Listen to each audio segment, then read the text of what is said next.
Inovacije ter razvoj predstavljajo priložnost za globalno preživljanje. Slovenski plavalni šport ima svetlo prihodnost. Radovljiški plavalci so bili zelo uspešni na Evropskem prvenstvu v Londonu. S Portugalske, ki je gostila najboljše evropske plavalce invalide, se je s srebrom in bronom domov vrnil Darko Đurić. Ja, te dve medalji sta v bistvu en pokazatelj, da sem v stiku s konkurenco. Sicer za Rio bo potrebno še kar precej dodati, ampak tudi sami rezultati, ki sem jih plaval včasih, so v bistvu že ena smernica, kako bom tudi približan šel v Rio.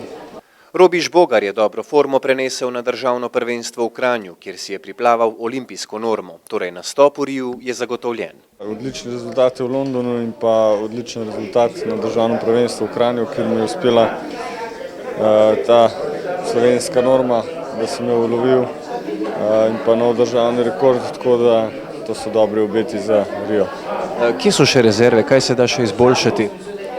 Vedno so neke rezerve, sploh v treningu mogoče, ampak jaz bom šel, kje je dal vse od sebe in bomo videli, kaj bo vsega nastalo.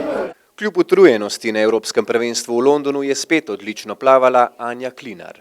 Ja, sem zelo zadovoljna nasploh z uvrstitvam, malo manj z rezultati, ampak nasploh mislim, da so bili nastopi v Londonu v redu, glede na to, da se nisem pripravljala za to prvenstvo, pač vse priprave usmerjam za olimpijske igre v Riu, tako da upam, da bojo do tam priprave potekale po načrtih in upam na čim boljši rezultat v Riu. Do nastopa na olimpijskih igrah sta ostala še 2 meseca. Časa za optimalno pripravljenost je še nekaj. Jaz lahko rečem, da je plavanje toliko globalen šport. Na Evropskem prvenstvu v Londonu je nastopilo 49 držav, na svetovnih prvenstvih in nastopa blizu 200, enako na olimpijskih igrah, tako da med svetovnim prvenstvom in olimpijskimi igrami z vidika plavanja ni nobenih sprememb.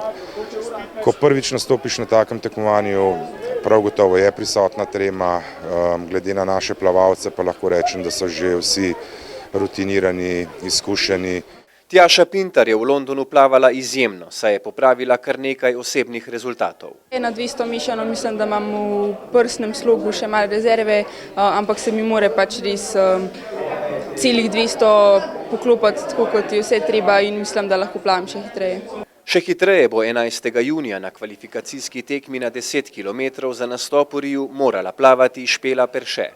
Ja, upam, da bodo ostali vsi čim bolj držali pesti in da bomo na koncu vsi zadovoljni.